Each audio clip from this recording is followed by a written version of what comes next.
very soon we're going to be welcoming a great number of visitors, we hope. We need them. But how to make them safe, how to keep us safe in the face of what is an increasingly, I think, development. So that's the reason for this.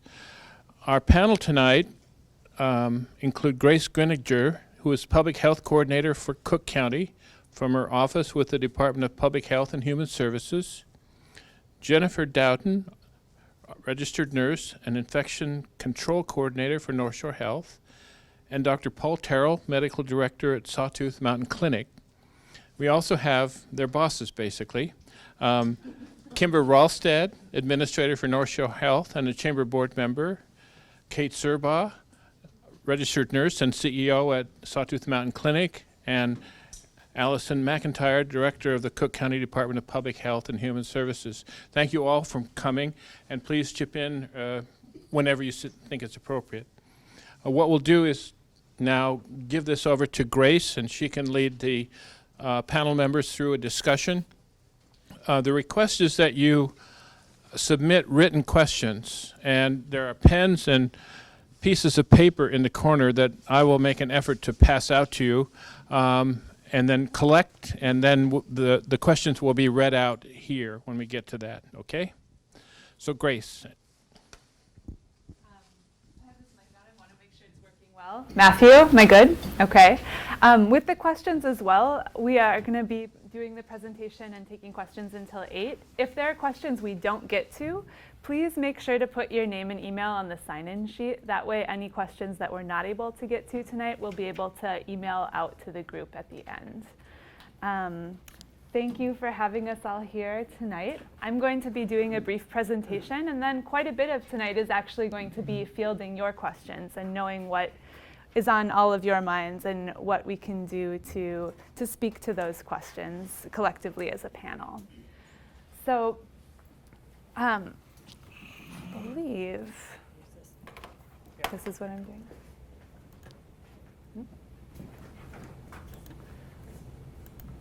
Oops, don't want to do that either. I think that's what I'm going to do. First thing I'll do is learn how to use the technology here. There we go. Okay, so as you all know, listening to the news, novel coronavirus, which is going to be referred to in this presentation as COVID-19, has been a situation that's evolved very rapidly in the past weeks and months across the globe. These are the numbers that I took off the World Health Organization, CDC, and Minnesota Department of Health as I was leaving the office today at 4 p.m. Currently, as of then, there were 118,326 cases worldwide, including 4,292 deaths, with 113 countries reporting cases, with most cases and most deaths occurring in China up until this point. There's been community spread reported in several other countries, which means that rather than having an isolated case, they're having person-to-person transmission that's not easily traceable to one identified source. It's spreading throughout the community. In the US, currently there are 938 cases, and throughout the world, those at greatest risk for complications of COVID-19 are older adults and those with underlying health conditions. As of end of day today, there are 5 cases here in the state of Minnesota. There were 2 cases reported in Olmsted County earlier today. The other 3 cases are all in metro counties, Anoka, Carver, and Ramsey. And the Minnesota Department of Health has been largely leading the statewide effort to get communication out to different groups throughout the state, including outreach to the Chinese Minnesota community, specific efforts to school administrators, child cares, and school nurses, colleges and universities, healthcare providers, and local public health departments, and that would be where I'm getting most of my information. MDH is getting calls daily about people who are experiencing respiratory symptoms and have a history of recent travel. In most cases, flu or other common illnesses are are the likely cause. MDH has opened up a public hotline to take questions from people who have questions. They also have a provider hotline that they're answering questions from largely medical professionals, but they've opened that up to other professionals as well. One thing that I think is important to mention is that although novel coronavirus or COVID-19 is something that's entered the global scene relatively recently, we're also in the middle of influenza season, and that has hit our community here in Cook County hard this year. And so some of the symptoms that someone might present with for coronavirus or other upper respiratory could also be associated with influenza. So there have been deaths reported here in Minnesota and across the state and country. Here in Minnesota, there have been 58 deaths to date this flu season, with 2 of those being pediatric deaths. The protective recommendations are largely the same for cold, flu, and COVID-19. So anyone who is looking to avoid the spread of infectious respiratory infection should stay home when they're sick, cover their cough, and wash your hands well. I'm sure that's not new news to anyone in this room, but it's really quite important in preventing the spread of disease. At this point, those are the standard guidelines coming from MDH, the CDC, World Health Organization. Within Minnesota at this point, there are no recommendations to cancel community events. That's what's known as a community mitigation strategy, and that would be a strategy that would be put in place if there were to be more numbers of cases that the state were concerned about here in Minnesota. So one question that I know has come to the clinic and the hospital since coronavirus came on the scene is, what should someone do if they feel ill and they're worried about COVID-19 for themselves or for a family member? So seek medical attention. The advice at this point is to call ahead. If you are concerned that anyone that you're worried about has COVID-19, you want to give a call to the clinic so that they know how to triage you appropriately at this point. So what that would be, if you have a fever or symptoms of respiratory illness like a cough or difficulty breathing, and you've been in close contact with a person known to have COVID-19, or if you live in or have recently traveled to an area with ongoing spread. So those are questions that our dispatch team, our EMS, our clinic and hospital staff, those are screening questions that everyone knows and is asking when they get those calls from the public. They're always going to be asking about recent travel or contacts, and we're all working together with our state's public health department to make sure that we're all up to date with the latest screening guidelines and questions that should be asked when anyone is questioning whether they or someone they're close to might be ill. Anything you two want to add coming from a clinical perspective on that? I think the biggest thing. Sorry, I didn't give you the mic. If you don't use that, they won't hear it. In terms of the travel history, just because someone's been out of the country doesn't mean that they're at high risk. Much of the world has the same level of risk as we have right here in Minnesota. And so when we're talking about travel history, right now, the countries we're most concerned about are China, Iran, Italy, South Korea, and Japan. There's lots of cases in Europe, as are in the US. And so just because somebody's been out of the country doesn't mean they're high risk. And so when we do get the calls, we're trying to narrow down, where exactly have you been? Have you been in contact with somebody who's a confirmed case or a suspected case of COVID-19? And to date, what we're seeing is cases that, there's some concern about that, some suspicion, but when we check further, the travel history actually isn't high risk, and it's influenza. So we're still at that part of the game. That's going to change, but right now that's the where we're at.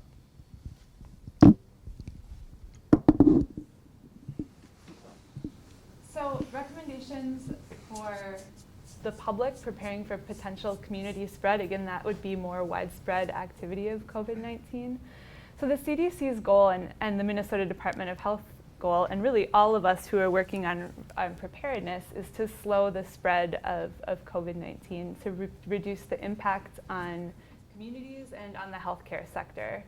So this is a great time for individuals, organizations, businesses to be planning and to be preparing so that we're ready if this comes to us here in Cook County. So what are some things that the business community should really be thinking through at this point?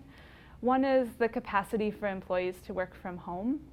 I know, given that our economy is largely focused on the service industry, that's not possible given the nature of some of the businesses that we have here. But it's something to keep in mind as a consideration when thinking about preparedness. Another piece is encouraging ill workers to stay home. Again, I think that this can be trickier than it sounds at first, given that not everyone has paid leave, and some of us culturally are just taught to kind of tough it out and come to work when we might be feeling ill. That is keeping folks who are ill at home so that they're not passing disease to fellow employees is absolutely key.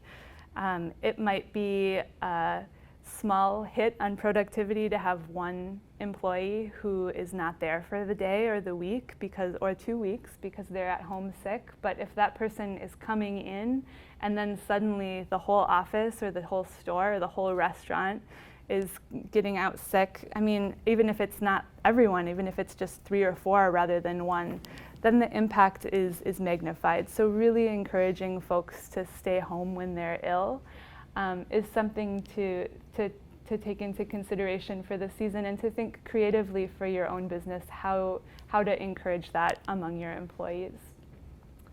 For individuals, discussing backup plans for childcare. If childcare centers or schools were to close, what would that mean for you and for your family? Would you have friends or family members that would be able to step in and help in that capacity?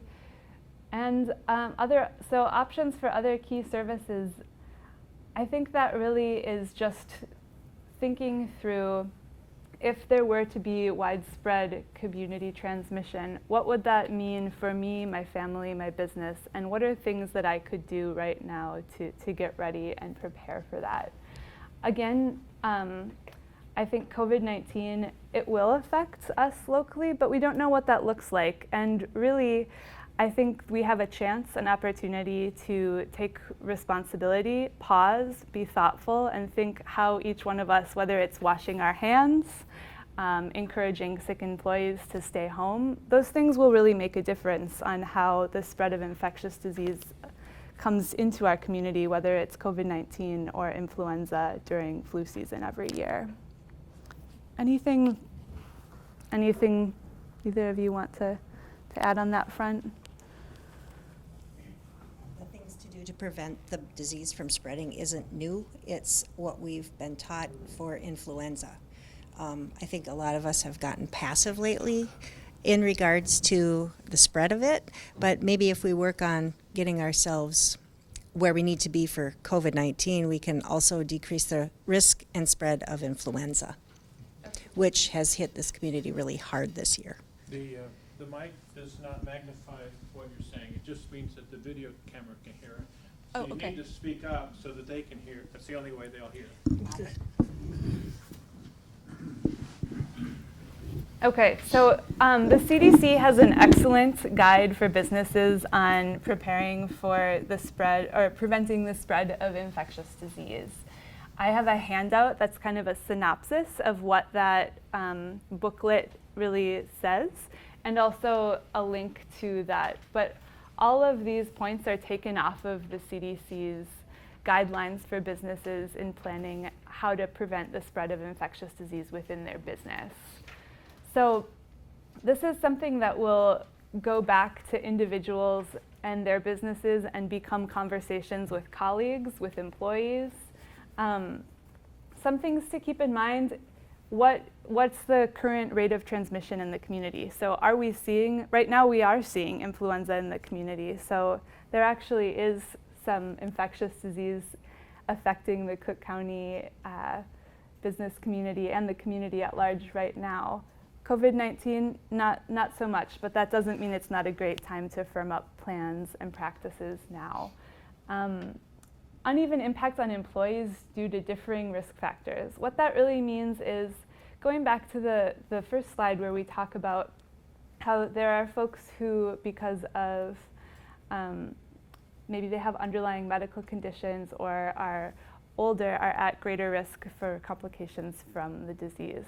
So that means you really want to take care of people and be mindful of the fact that taking care of workers, it's going to be taking care of everyone. Not everyone is maybe at the same risk, but those same basic precautions can protect those who are at greater risk. I hope that made sense.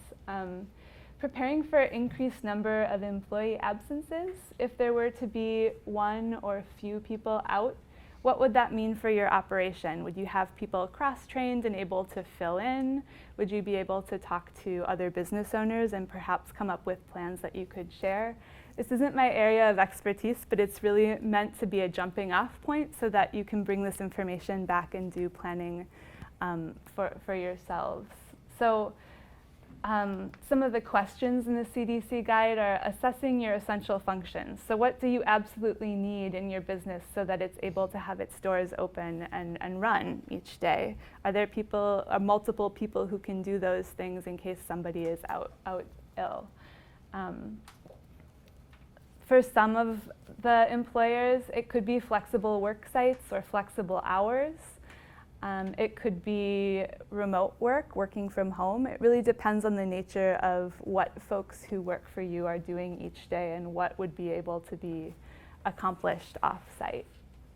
And again, cross-training staff to perform essential functions and minimize any disruption to a business if there were to be increased staff absences.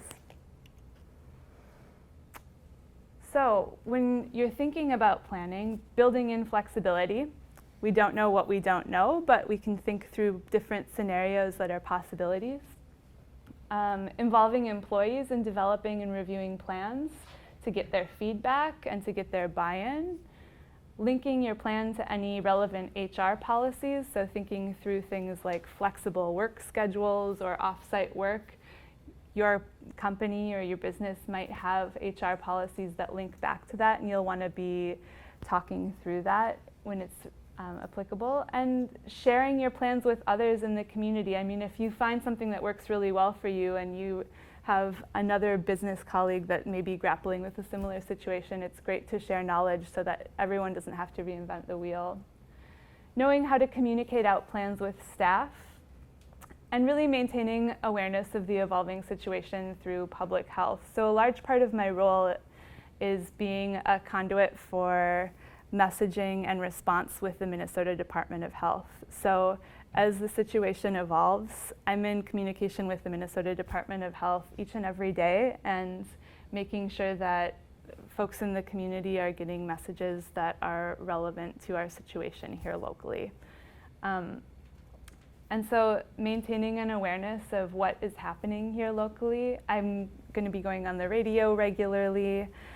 We'll put out press releases if there are notable changes in what's happening locally. Making sure that you're maintaining that awareness. We'll put information on our website for public health at the county. We'll do our best to try to make sure that everyone has the right information to make the best decisions for them at the right points in time. What about face masks? So you may have seen quite a bit in the news about face masks. Face masks are best used by people who are ill to prevent spreading the infection and by healthcare workers who are providing direct care to ill people.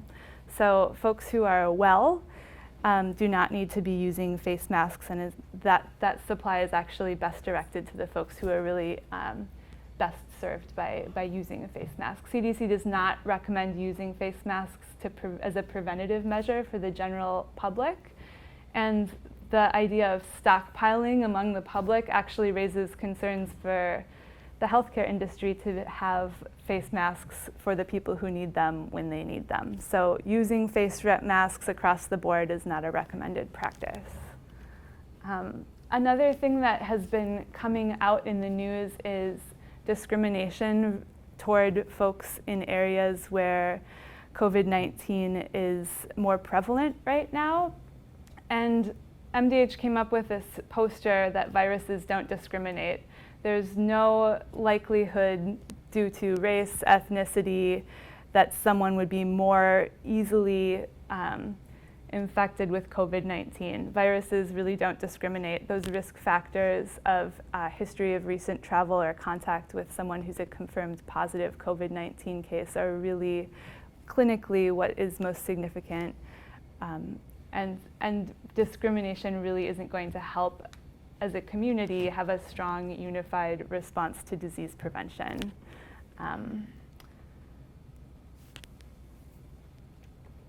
So how to stay informed? The CDC and MDH are updating their websites every single day. My contact information is up there. I did not put this on the slide, but I will get it out to folks. The MDH has a business liaison for COVID-19.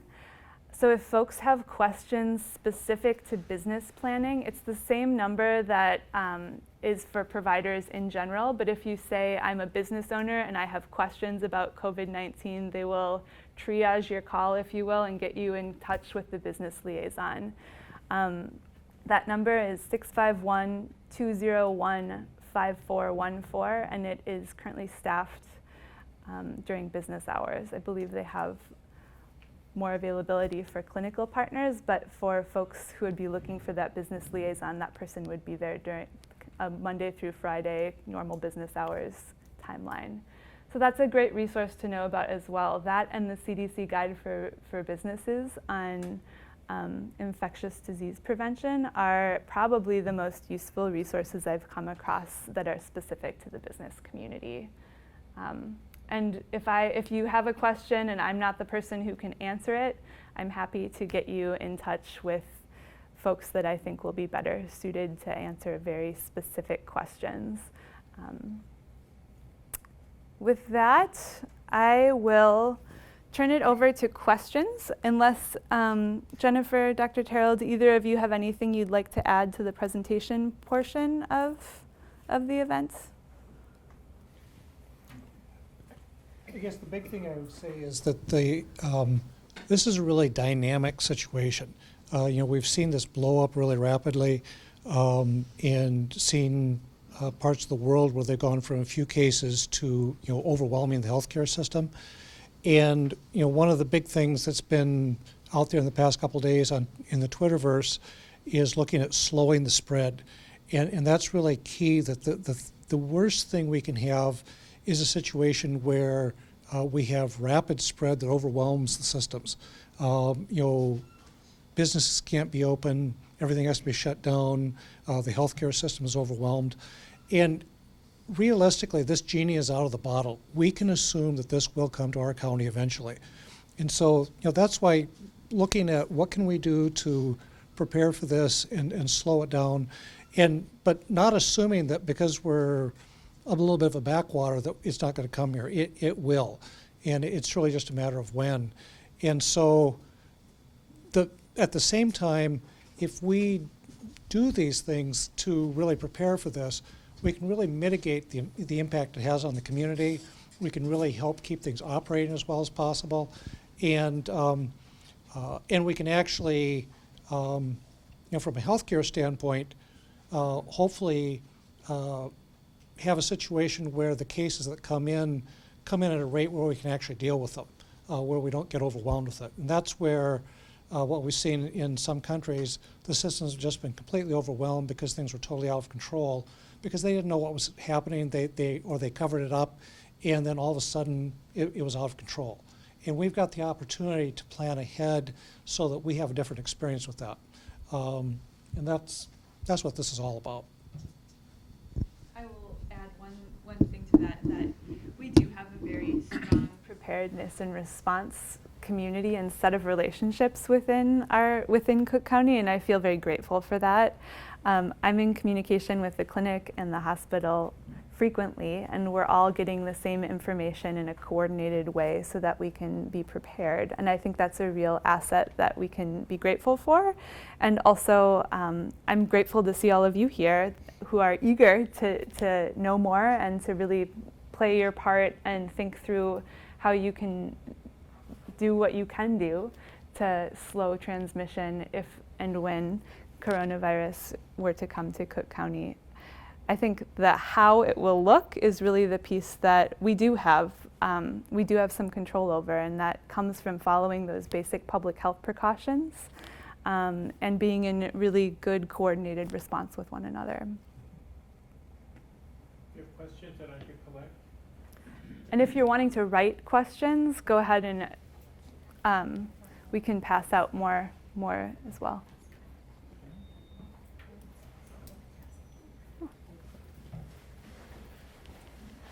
The front row didn't get cards, so if you have some in the back that are not being used, you can push them forward, please.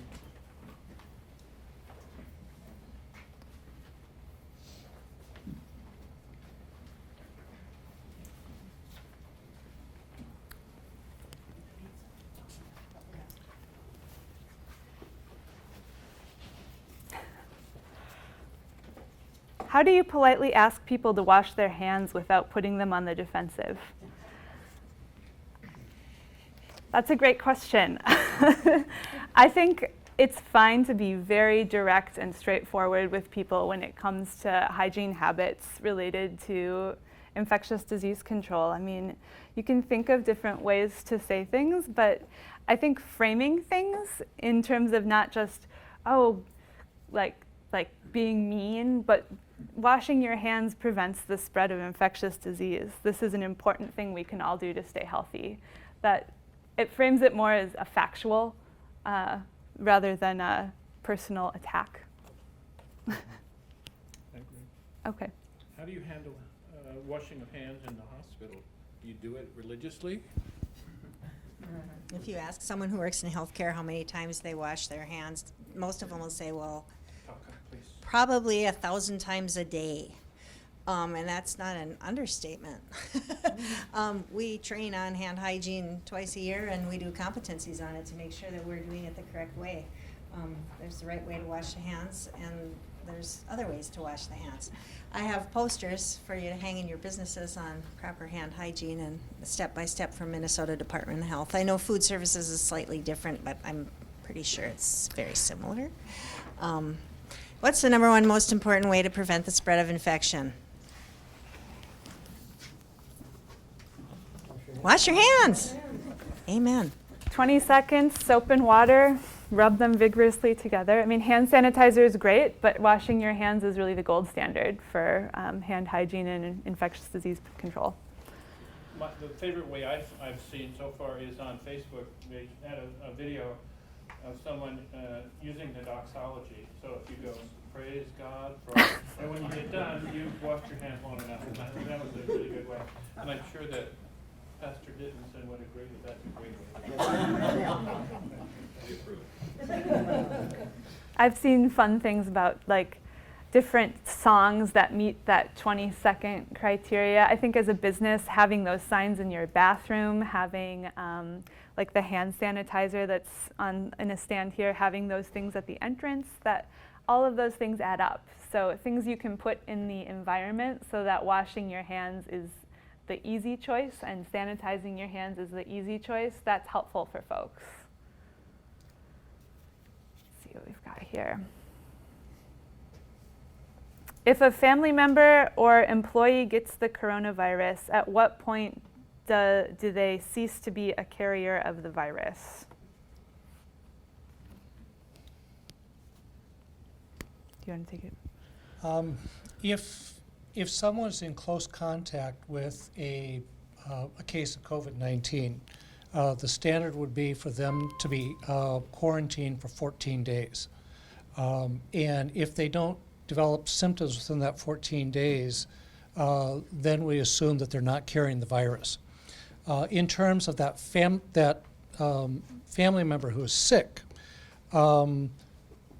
People stay sick for a long time, and I've seen some documentation of people shedding the virus for well over a month.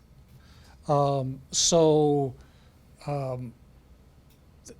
if someone is home with a sick family member and continuing to be exposed to them, the quarantine doesn't really start until they're no longer in contact with that sick person. So that's the kind of impact this can have on businesses. You know, if you've got a kid that's sick at home and you have to take care of them, the amount of time that employee would be out would be weeks, potentially. And there's some, in managing these cases, there's some protocols in terms of doing testing and documenting that they're negative, because you can't necessarily tell just by the clinical symptoms. Somebody may be looking better, but still be infectious. And that's one of the things that we're still learning about this disease. None of us in the U.S. have any experience with this. We're really relying on the experience from China and what's been learned there. We're having to, stay on top of the medical journals and the reports. But it is, once you get in a situation where you've got the disease, it becomes a really big deal.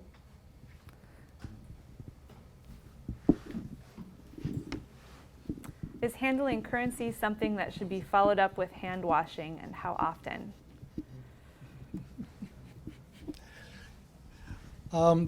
Currency, you should assume, has almost anything on it. A high percentage of currency has cocaine on it when they test it. You don't know where it's been. And so, yes, when someone is dealing with the public and dealing with any high contact surface, and currency is kind of the ultimate high contact surface, you need to assume your hands have been contaminated. How often to clean, that's hard. The big thing is you want to clean your hands before you touch your face. And when they have put cameras in workstations and monitor people, workers at a desk touch their face anywhere from 3 to 50 times a minute. It's just habit. You feel a little thing, you touch, it's really common. And so that's something that we all need to kind of be aware of. I need to not do that. I feel that little itch on my eyebrow, leave it alone, it'll go away. But certainly, if you're dealing in retail where you're handling a lot, it's not feasible to use hand sanitizer after every single transaction. But, depending on the volume, it may be that every hour on the hour you use hand sanitizer. And scratch your nose. You have a scheduled time. But this is also in terms of other high contact surfaces and businesses. If there are areas that people are touching a lot, coming up with a plan for going through and wiping those surfaces down, doorknobs, strike plates on doors, wiping down surfaces at checkouts, hard surfaces. Having a routine for doing those things. And those really are, during the flu season, those will benefit you. If we get to a situation where we have community spread of COVID-19, then those are the kinds of things that we really want to ramp up to help prevent the spread. Right now, doing those things will not prevent the spread of COVID-19 because, to the best of our knowledge, there's not COVID-19 here. But when we get to the situation where it's in the community, then that becomes much more of an issue. And then it'll be more of a habit, and those pesky pens. Yes. And I got one online that spoke to this as well. And it said, I'm now hyper aware of how many times I touch a pin pad when I use my check card at the grocery store or the co-op. Can we make a suggestion that those be wiped down with Clorox wipes frequently throughout the day? Absolutely. I think that's the kind of specific to your business or workplace conversation that you want to be having. What are the commonly touched surfaces that we have, and how can we be wiping them down more frequently? And developing those habits now is beneficial regardless of what the future holds, because we do have influenza in our community right now, and that kind of habit is really what will help decrease spread of infectious disease. Another one I got related to hospitality is the best practices for prepping rooms, homes, and lodges for guests, arrival and departure, and best practices for employees cleaning and maintaining such properties. A lot of what I've seen from the CDC for if there's a space that hasn't had a confirmed positive COVID-19 case, but it's just general kind of clean, it's not much different than what your general cleaning recommendations would be.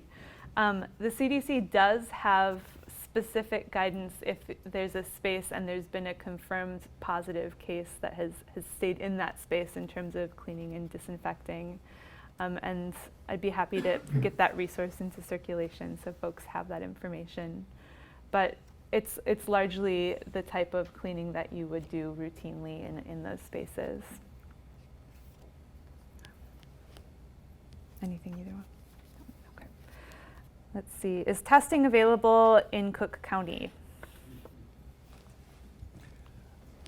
Testing is available through the Minnesota Department of Health.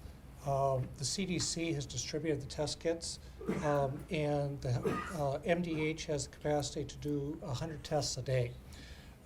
We have a system whereby we can collect the specimens and send them to MDH.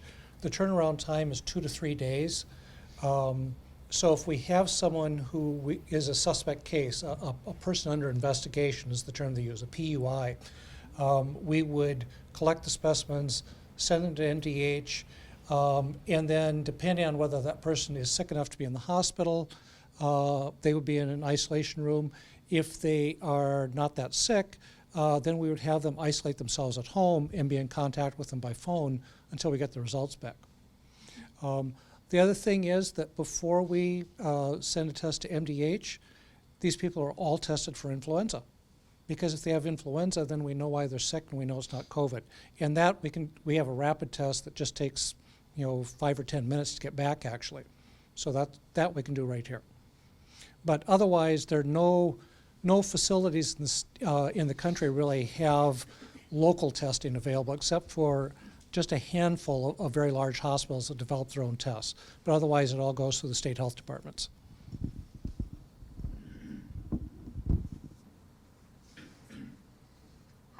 Our medical community feel about the possibility of tourists/visitors bringing the COVID-19 to our employees in the service industry?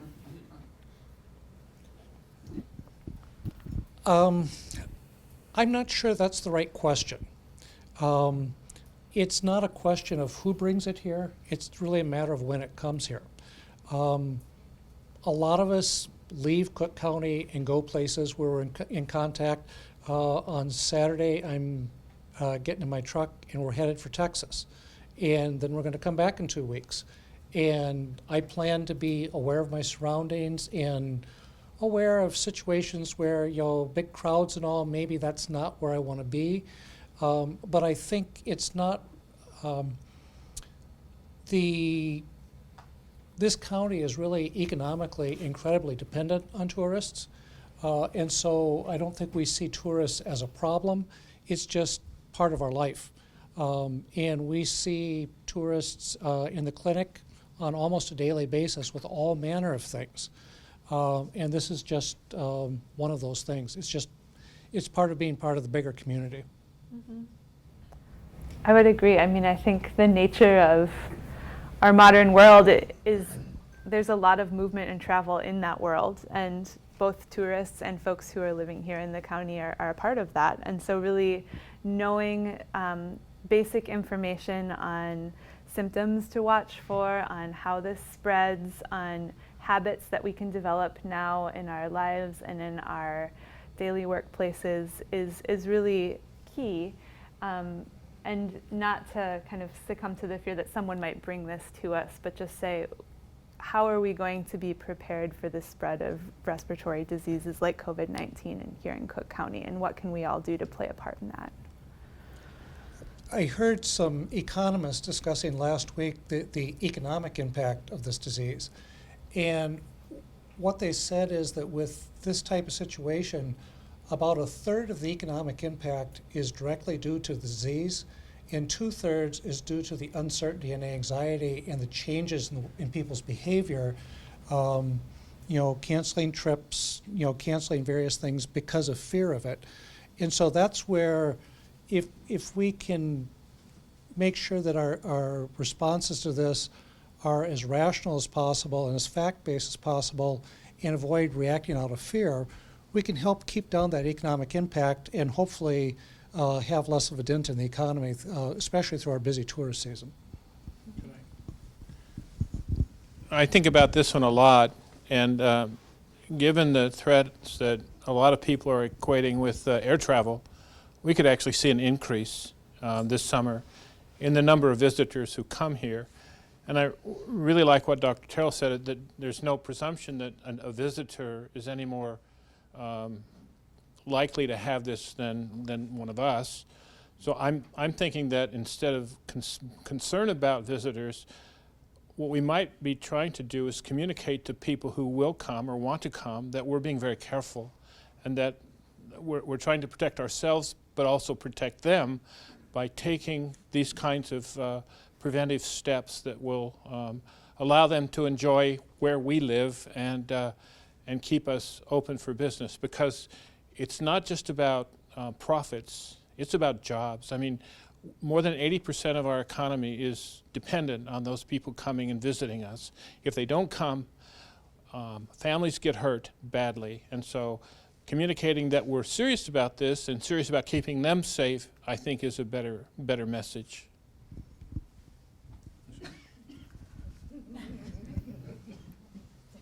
All right. The next one is, what do you currently recommend for staff returning from a trip to Europe? Should they stay home for 14 days? If not, how will we know when that might change? I think that someone who's returning from a trip, if they're returning from China, Iran, Korea, South Korea, Italy, and Japan, they'll be screened at the airport and be instructed on what to do. If you're traveling from Europe and you're not in an endemic area, I think you would be returning normally as you would. In the last 2 months, I've been on 6 different planes. When I flew, I wasn't instructed to self-quarantine because I might have it. If people are returning from China or Iran, they will be quarantined for 14 days automatically. But yeah, I totally agree that if somebody's coming from an area that has a few cases and they're coming to Minnesota that has a few cases, it's a wash. So there's no reason to quarantine unless somebody's been and it's what we're concerned about is the countries that have a State Department level 2 or 3 travel advisory. And if you go to the CDC website, they've got those listed. And I check that site every day to see, has there been a change? And the past week or so, there hasn't been a change in that, but it's going to keep changing. So. The next question is about the virus's survival on surfaces like gas pumps and other objects.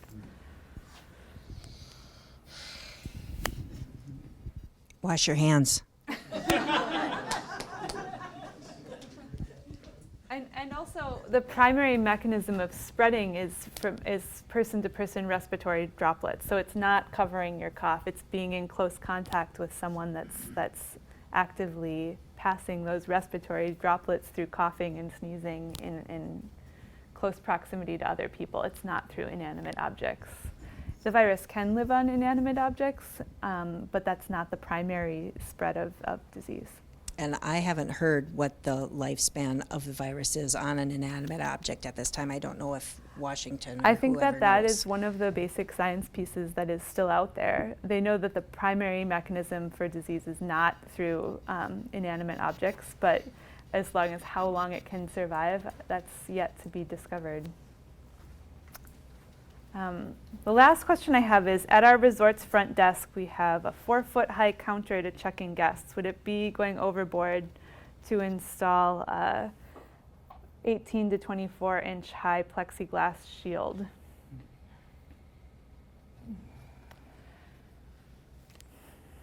I mean, I think that's a good example of something that's an internal conversation for the business. I think putting up signs on best practices for hygiene is really wonderful, but as far as changing the physical structures of things like check-in counters, everyone has different levels of comfort and also considering what your customers and the people who are coming to you are going to be expecting, or how that, I mean, that's not really something that I feel like is a public health recommendation at this point, other than those basic messages of, making sure that you're washing hands, and those are the kinds of things that are really going to make a difference. When you're running a clinic, you're inviting sick people to come in. And so the reception desk at a clinic, this is that's kind of the biggest situation where you consider that. Mm-hmm.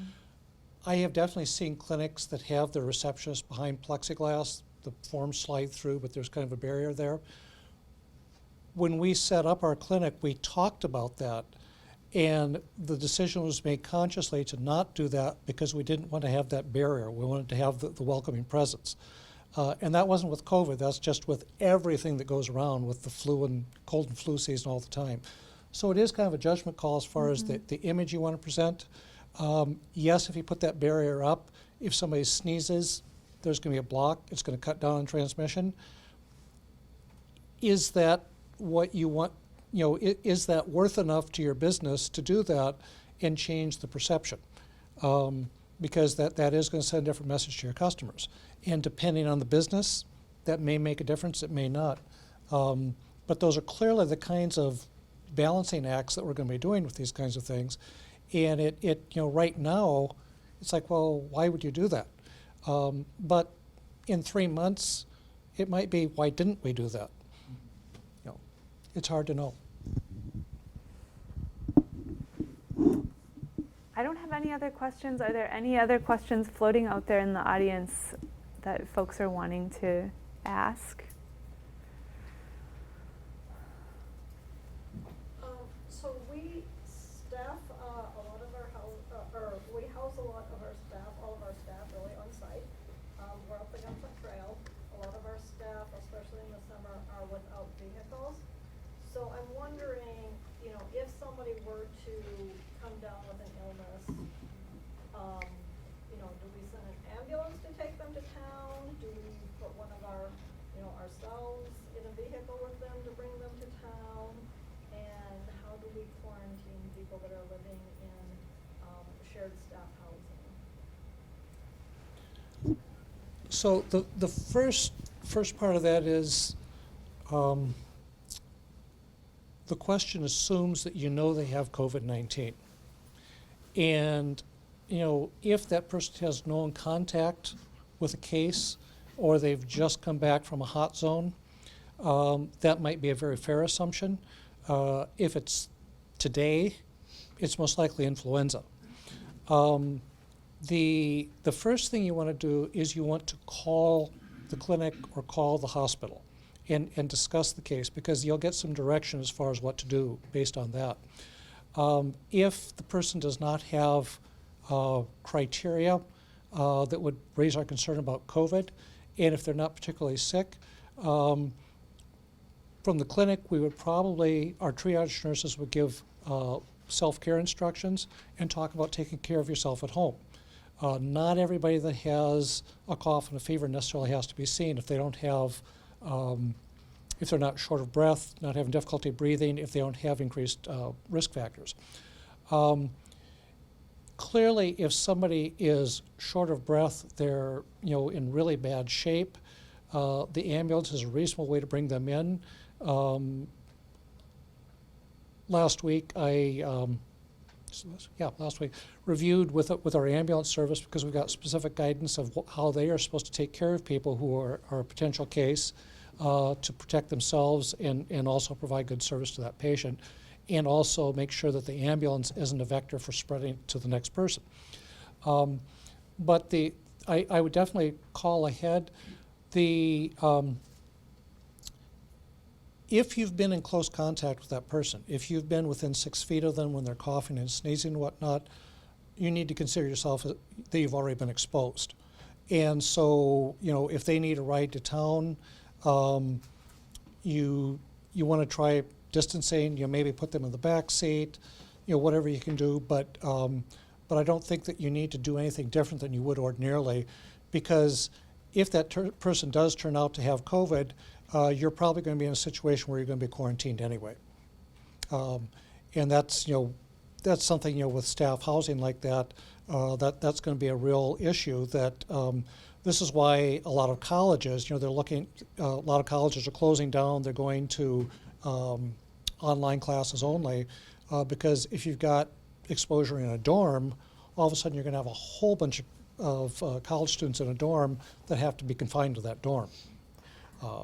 And so that's adding to the piece about quarantine. So from the county public health role in response would be assisting with isolation and quarantine and helping to provide services to folks who are in quarantine. And so if there were to be a case where we did have quarantine locally, we would be working with the Minnesota Department of Health to make sure that that person is getting monitoring calls, medical services, and getting all their basic needs met. And so that would be a situation where the county public health department would step in and help with making arrangements for the individual that was needing quarantine.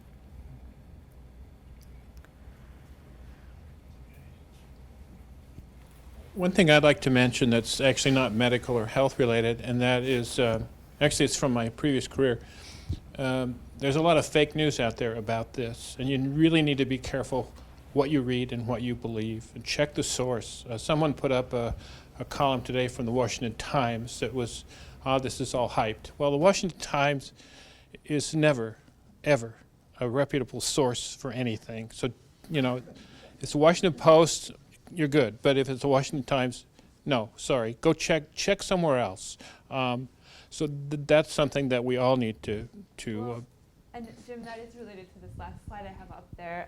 The CDC and Minnesota Department of Health websites, those are sources that are reputable. They're being updated every day. They're going to have the latest information. That's where I'm getting a lot of my information as well. I check these websites on a daily basis to see what sorts of messages are changing. And they're going to give really concrete guidance to different communities. This is where you can find the guide for businesses, for example. And it's all coming from folks that are in public health medical professions and are really closely tied to disease prevention and to studying COVID-19 as the situation evolves. So these are your best sources for information. And if you're interested and really want to keep on touch with what's the latest news is, this is where I would recommend folks go. And on top of that, we will do our best to keep you apprised. This video will go up on YouTube as soon as we can get it processed. And things like this PowerPoint maybe and stuff like that, we'll try to monitor it as well as we can and push out alerts. We know how to do that fairly easily, just to keep you aware of how fast it's changing. And my prediction is that it will change quite rapidly. And I'll also be doing more local updates through the radio and press releases for local media when things are changing and folks need to be informed of what that means for Cook County. Are there other questions? Well, thank you all for coming. Appreciate it very much. Again, look for information from Grace and from the chamber, and we'll try to keep you as abreast of developments as we can. And thanks for our panelists for their knowledge and their willingness to share it with us. Very much appreciated. So thank you all. Oh, and there's a tray of cookies we've neglected here. Use a little Purell and then pick up a cookie.